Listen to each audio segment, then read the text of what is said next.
Today we're reviewing the Heyday True Wireless Earbuds. They have a little screen on the case.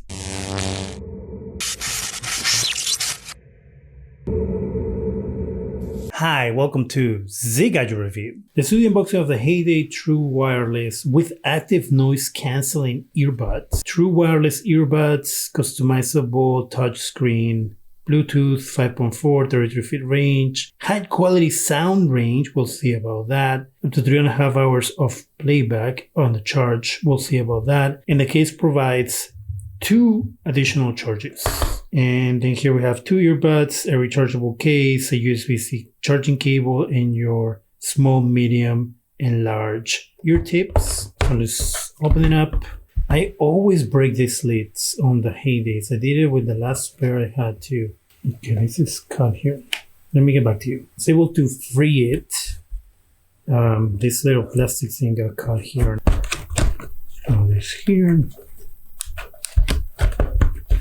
Yeah, I was able to do it. Oh no, they dropped. Okay, this is the case with its screen on the front. USB-C port. I wonder what those are for. The back. And I'm assuming that this is the parent button. Yep, parent button. If you open it from the side, like I just did there, on the side, then you can get the things that are in here and in here. You gotta be very careful because this is very, very delicate. I just broke it. If you like keeping your boxes or something, you know, then be careful about it. Here we have the USB-C cable, and then here we have the ear tips and instructions. Okay, so that's instructions. The ear tips are still in here. Ta-da! All right, Heyday instructions. They have a lot of things here that I'm going to have to learn about. Look at this extensive list of things. I'm going to get to it, review it, and I'll get back to you to tell you more about this. True wireless active noise cancelling earbuds with screen. That's the full name of these Heyday earbuds at Target. Now, what's special about these earbuds? The screen on the case. These earbuds retails for $30 and they come in 3 colors. They come in Perry Blue, which is the color that I reviewed. They come in black and they come in poppy or orange. Now, the reason I got them is because I was intrigued about the screen on the front of the earbuds. I was curious about what the purpose of this screen was going to be, and I will get to that in a minute, but let's get started with build quality. The case feels pretty sturdy, especially with that screen. That screen has some issues with the touch part of it. There were times that I had to press a couple of times on the screen to make sure that the touch was registered. When you swipe around, there are no issues. It swipes pretty smoothly. The earbuds themselves feel a little on the cheap side. It's plasticky. They have some texture to them. They feel like if you weren't too careful with them, you could probably snap the stem of the earbuds. How comfortable are they? They are actually pretty comfortable. I didn't have any issues wearing them throughout my day. As you know, I usually test out these earbuds during my work day, and sometimes when I'm at home, I wear them around the house. I didn't feel any pain while they were in my ears. I didn't really have to get used to them being in my ears either, if that makes sense. I didn't have issues with them slipping off or anything like that. Battery life was 4 hours. That's it. To me, that is way too low for a pair of earbuds. 4 hours doesn't get me through my workday, and most likely won't get you through yours. Thankfully, they recharge pretty fast. It took about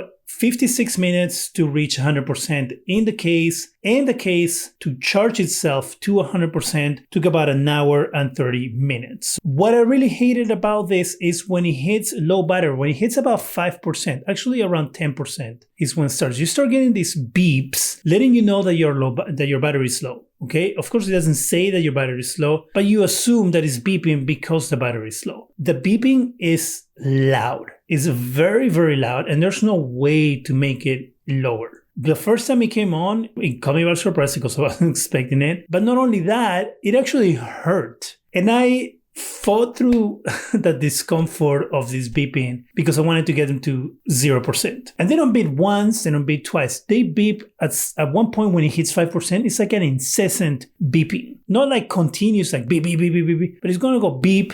You're going to get like a couple of minutes, it's going to beep again, couple of minutes, going to beep again, and so on, where it becomes just annoying to wear them, where you just want to take them off and put them to charge, which shouldn't be the case, because I think that if they beep once or twice, I give you 3 times, should be more than enough for people to know that, hey, my things are running out of battery and the battery is low, right? Sound is terrible. There's just no two ways about it.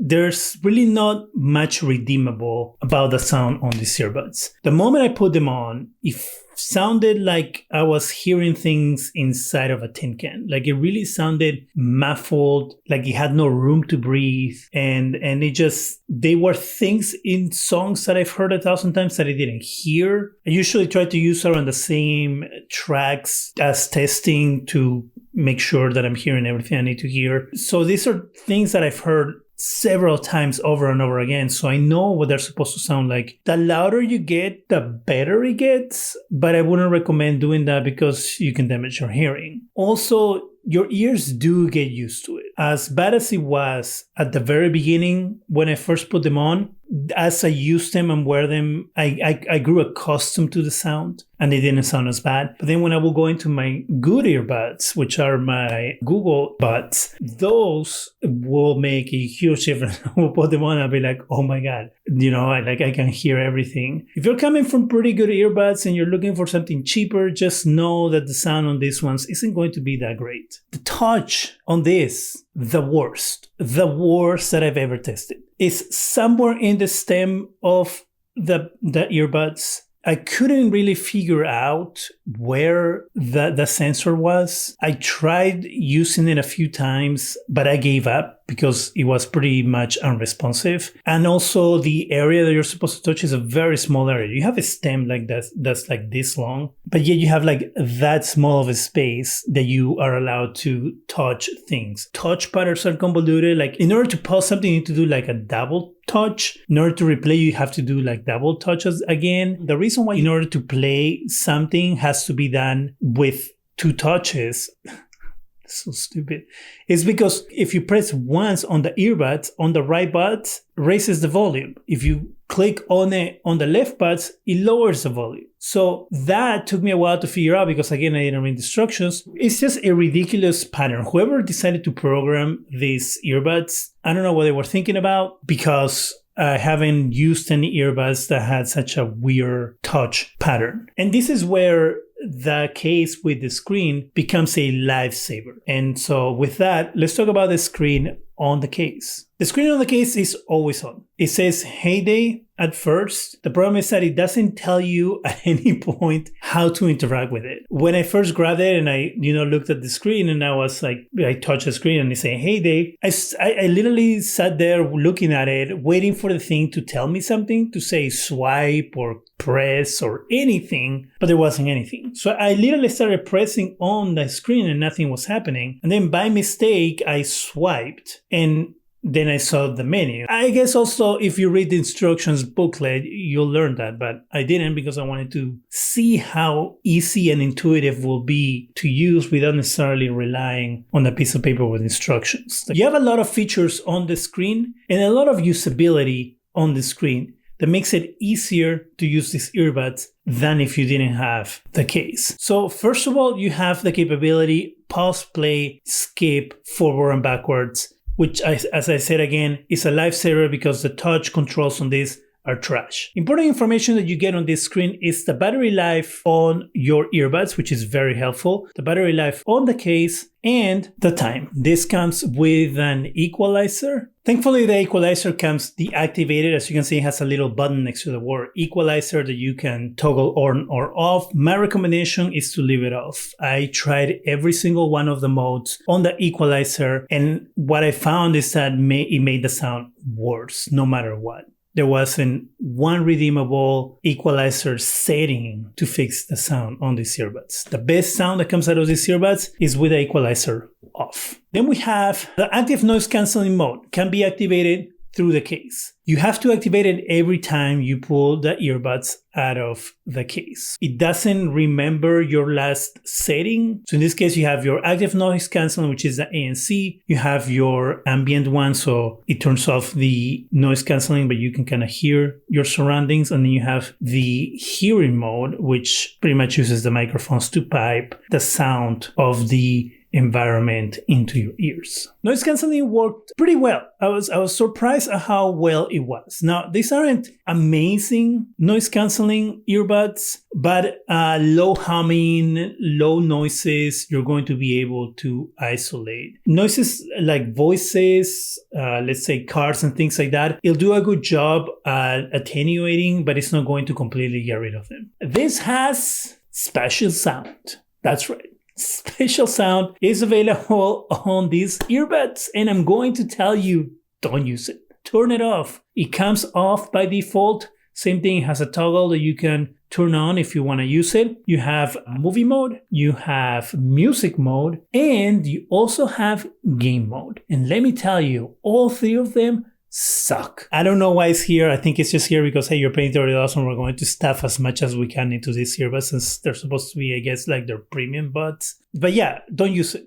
Turn it off. Forget that it's there. Another thing you can do here is control the volume. You can connect the volume there because doing it here, it's a pain. You can control the brightness of the screen on the earbuds screen. You have low, middle instead of medium, and high settings. Now, something that I thought was pretty cool is that the earbuds can emit a sound if you lose them. So you go into the Find Earbuds section of the case and you have your left and right earbuds, right? So let's say you lost your right earbud, you can press the right button and then a sound will emit from the earbud. Now, the beeping is not super loud, and then you can find your earbud so you don't lose it. And for the price, a good thing to have in there, despite all the other stuff that are in there that are pretty much useless. Another thing you have is being able to use the earbuds as a shutter button for your camera. It didn't work on my phone. I have an Android. Every time I press it, it will just raise the volume. It didn't open the camera. And even when I opened the camera myself and tried to use it as a shutter button, it didn't work. I'm assuming that this will work on an iPhone. And lastly, you have your voice assistant. So if you have your Google Assistant or Siri, you press the button here instead of talking and activating your voice assistant. I personally just called out the assistant and it piped the sound through my earbuds without any issues. While I think that the case is useful because of how bad the touch controls are on this thing, for the most part, the features that come on this thing are useless. As I said, the equalizer is useless, the spatial sound is useless, the camera feature thing is useless. I wish that the earbuds were better. Now, would I recommend this to someone, and who are these for? Technically, I wouldn't really recommend it to anyone who's looking for good sound from a cheap pair of earbuds. The earbuds that I did the review on, I'm going to link it here in the description section. Those have much better sound than these ones do, and I think they're also cheaper. The whole point of having this is the screen on the case and all the features that promises. So you're technically paying $30 to have a fancy screen on a case that is going to control some of the features that the touch on the earbuds should be able to handle. If you want to use them as a, let's say, stocking stuffer for a child, maybe, this will be a cool thing for a kid to have. It has a little screen on it. It comes in like, the cool colors, the orange one, the blue one that I review, and a black one. I guess you could go that route. But other than that, I wouldn't really recommend it again for someone who's looking for cheap earbuds that are going to get good sound out of them. So that's a review for that True Wireless Heyday. I'm not going to say the full name because it's a ridiculously long name. So the True Wireless Heyday Screen Earbuds. Have you used these earbuds? Do you have them right now? Do you have any other questions that I might be able to answer for you? Go ahead and let me know in the comment section. That is it for me. Go ahead and subscribe. Give us a thumbs up. It really helps the channel. Go ahead and hit that bell so you can be alerted every time we have new videos. And thank you very much for watching.